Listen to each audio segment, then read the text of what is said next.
Ambrose ran away with it in 1. What will he do in 2? Can Lowndes respond?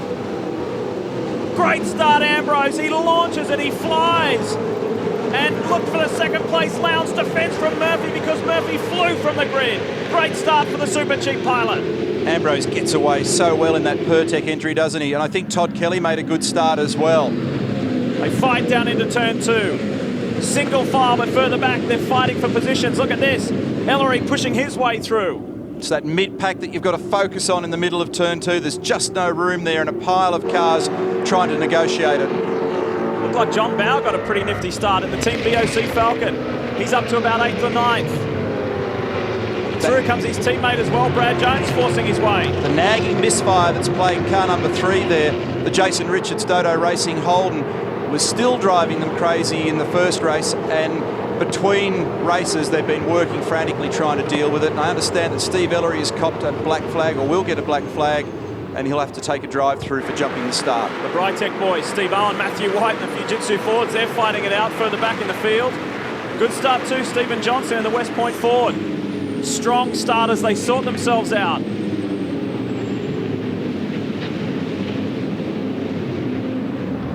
Ambrose, good gap on cold tyres. Looks like someone ran wide up the top there at turn 9 out in the grass. Could have been one of the Larkin Motorsport entries, I thought. We'll try and get a confirmation on that. And Paul Wheels limping there on the exit of turn 9. Remember, a stop-go penalty for him in race 1. End of lap 1 of 36. And a problem there for Ellery as he peels off for his jump start. Ingle thinks about it, takes a look up the inside and not quite close enough. It's a great shot. It gives you an indication of the shape of the road there at 1. And Russell's made a much better exit than Stephen Richards, who's clearly battling for grip at the moment, down the inside pretty easily. Scaife goes with him. Isn't that interesting? That's where Richards was so strong in the opening race, but now he's getting it done to him. Comes back on the inside. Scaife does give Richards room. It's where the Ambrose Scaife incident happened, and Scaife gave him plenty of room that time. It's probably not the best time for me to be poking my head into the Castrol Perkins garage, but I did manage to get a word with young Jack Perkins, Larry's son, who does work on the car of Paul Dumbrell. He said for some reason it suddenly dropped oil pressure and Paul shut it down before things went catastrophic. Look at how close this is. Brilliant stuff, brilliant stuff. Just lightly rubbing Scaife and Richards. Fantastic motor racing.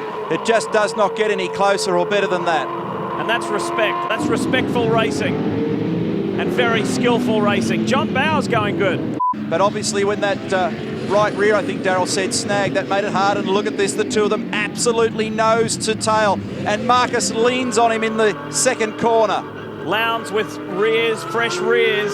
Ambrose with fresh down the right-hand side. We'll see how that plays out as the race unfolds. And this is when it's hard to drive these cars, when the rubber is mismatched. One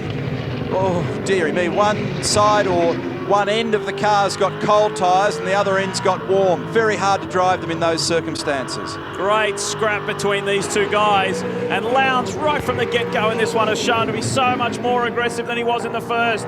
He's been able to go with Ambrose. Now he leads Ambrose. Don't for a minute think that because the brand of the car is the same, that these guys are interested in letting the other one get ahead. This is about personal pride. It's about being the leader of the Ford pack. It's about two top teams at the peak of their game. Triple Eight's the hungry one on the charge, and Marcus and Stone Brothers do not want to relinquish the hold they've had over the business in the last couple of years. Front guys are staying out. Murphy, Ingle, Scaife, Jason Richards. Steve Ellery in trouble again. And all of that debris on the side of the circuit is from the support I felt a vibration halfway through turn 1. Zinger replay shows us what happened to Steve Ellery. And he's right, he said he felt a vibration. We heard that on the radio, and you can see that the lower part of the front air dam, the front wing there, the splitter, has detached. That generally comes from either pounding the car over the curbing here and detaching it, or running the car too low at its front ride height and it scrapes too much. Now, just a few laps later, Paul Morris had a very scary moment. Bang! On the outside of turn 1, and that is what has caused this most recent safety car period. Pretty heavy contact there, and as is standard practice, Paul's been taken off to the medical centre, but 3-9 for Russell Ingle. Zinger replay from a couple of laps ago. Watch the Cat Ford. Jason Bright, David Bernard. Lowndes asking if this is the last lap. And it looks like he's home, bar the shouting. 2 seconds exactly is the margin between Craig Lowndes, Marcus Ambrose. 34.3 for Craig, 34.5 for Marcus. Unresolved brawl here though. 34.4 for Murphy, he's keeping the pressure on. 4.9 for Kelly. Then Stevie Richards, Russell Ingall, Mark Scafen, more trouble. Big trouble here at the hairpin. Bright is one of them. One of the Orcon Alex cars. Davison is the other. I didn't see which of the Larkham Motorsport Orcon entries it was. What a day of drama for Ford Performance Racing. Andrew Jones is in it as well, car 34. Huge damage on the front of the Orcon car, whichever one that was, either Bargwana or Winterbottom. What a day, though, for Triple Eight, the better electrical team. Roland Dane and his men and his #1 pilot, Craig Lowndes.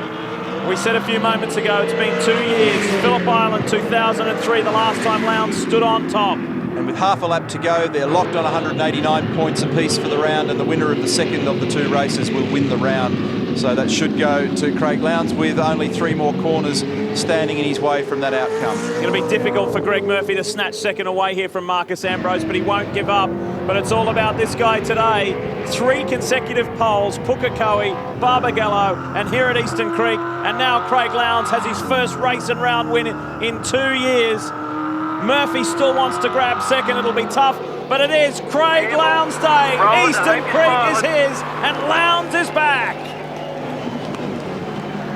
Terrific win, and understandably, Triple Eight Racing celebrate. Sounded like Roland Dane getting on the radio. Zinger replay to tell us what happened in turn 9. So contact between Steve-O and Jason Bright, and then everybody else just tripped over it. Now, the interesting thing there is that Brighty's just run into one of his own cars. Yes, he has. The Brytech Fujitsu Ford.